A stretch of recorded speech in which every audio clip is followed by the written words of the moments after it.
IPL 2025లో భాగంగా 61వ match Lucknow వేదికగా యకానా స్టేడియంలో లక్నో హైదరాబాద్ జట్ల మధ్య జరగనుంది.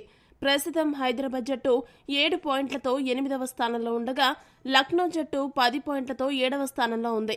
ప్రస్తుతం ఉన్న పరిస్థితుల్లో హైదరాబాద్ జట్టు ఇప్పటికే ఎలిమినేట్ అయిపోయింది. లక్నో జట్టు మాత్రం ఇంకా ప్లే ఆఫ్స్ రేసులో ఉంది. ఒకవేళ లక్నో జట్టు ఈ మ్యాచ్లో కనుక ఓడిపోతే అఫీషియల్ గా ప్లే ఆఫ్స్ రేస్ నుండి ఎలిమినేట్ అయిపోతుంది. కాబట్టి ప్లే ఆఫ్స్ రేసులో నిలవాలంటే లక్నో జట్టుకు ఈ మ్యాచ్లో గెలుపు అత్యంత కీలకం. అయితే సొంత మైదానంలో లక్నో జట్టుకు ఈ సీజన్లో మరీ అంత గొప్ప ట్రాక్ రికార్డ్ అయితే లేదు.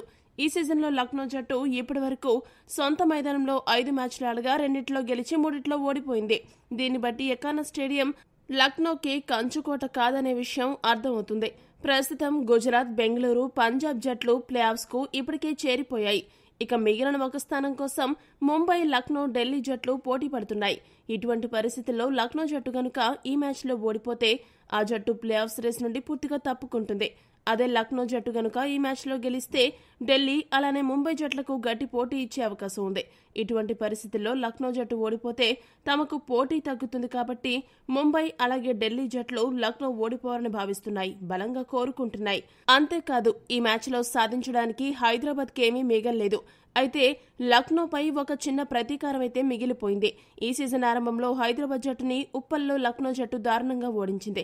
సొంత అభిమానుల మధ్య హైదరాబాద్కి ఎదురైన ఈ ఘోర ఓటమికి ఇప్పుడు ఎస్ఆర్హెచ్ బదులు చెప్పే సమయం వచ్చింది. ఈ రోజు మ్యాచ్లో లక్నోని వారి సొంత అభిమానుల ముందు ఓడిస్తే ఎస్ఆర్హెచ్ జట్టు లక్నోకి రిటర్న్ గిఫ్ట్ ఇవ్వడమే కాదు, ఆ జట్టు ప్లే ఆఫ్ అవకాశాలను సమాధి చేయొచ్చు. మరి ఈ ప్రతీకార పోరులో హైదరాబాద్ జట్టు ఏం చేస్తుందో చూడాలి. లక్నో ఏ మేర వారి అవకాశాలను నిలబెట్టుకుంటుంది అనేది ఆసక్తికరంగా మారింది. ఇటువంటి పరిస్థితుల్లో లక్నో, హైదరాబాద్ జట్ల బలాలు, బలహీనతలేంటి, ఏ జట్టుకు గెలిచే అవకాశాలు ఎక్కువగా ఉన్నాయనే విషయాలను ఇప్పుడు మనం చూద్దాం. ముందుగా హైదరాబాద్ జట్టు విషయానికి వస్తే ఓపెనర్ ట్రావిస్ హెడ్ అనారోగ్యం కారణంగా ఈ మ్యాచ్లో ఆడడం లేదు.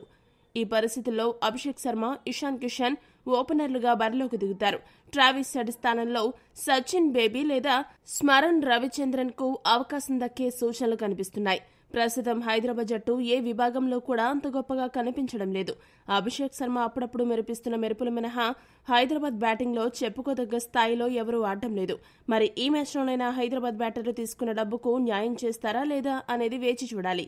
ఎస్ఆర్హెచ్ బ్యాటర్లు అలాగే బౌలర్లు కూడా అంత గొప్ప ఫామ్ లో అయితే లేరు. కమిన్స్, హర్షల్ పటేల్, జయదేవ్ ఉనాద్కత్ ఈ ముగ్గురు అక్కడక్కడ బాగా బౌలింగ్ చేస్తున్నా సమిష్టిగా ఒకే మ్యాచ్లో రాణించడం లేదు. ఇలా జట్టు నిండా లోపాలున్న కారణంగా హైదరాబాద్ జట్టు వరుసగా ఓడిపోతుంది. మరి ఈ మ్యాచ్లో లక్నో జట్టుకు హైదరాబాద్ షాక్ ఇస్తుందా లేదా మరోసారి ఓడిపోయి ఈ సీజన్లో బ్రాండ్ ఇమేజ్ ను మరింత డ్యామేజ్ చేసుకుంటారన్న విషయం తేలాల్సి ఉంది. ఇక లక్నో జట్టు విషయానికి వస్తే ఆ జట్టు కూడా ఆశించినంత గొప్పగా అయితే రాణించడం లేదు. ఆరంభంలో మెరిపించిన మార్కరం, మార్ష్, పూరన్ ఆ తర్వాత ఫెయిల్ అవడంతో లక్నో జట్టు బ్యాడ్ టైం స్టార్ట్ అయింది. ఇక రిషబ్ పంత్ ఈ సీజన్లో తిరిగి పుంజుకుంటాడనే నమ్మకాలైతే ఎవరికీ లేవు.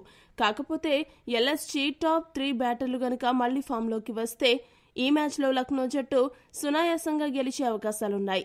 ఇక బౌలింగ్ విభాగంలో కూడా లక్నో బౌలర్లు స్థిరంగా రాణించడంలో ఫెయిల్ అవుతున్నారు. అన్ని విషయాలను పరిగణలోకి తీసుకుంటే ఫాస్ట్ బౌలింగ్ విభాగంలో 2 జట్లు కాస్త సమఉజ్జీలుగా కనబడుతున్నప్పటికీ స్పిన్ విభాగంలో అలానే బ్యాటింగ్ విభాగంలో హైదరాబాద్ కంటే లక్నో జట్టే కాస్త పటిష్టంగా కనిపిస్తోంది.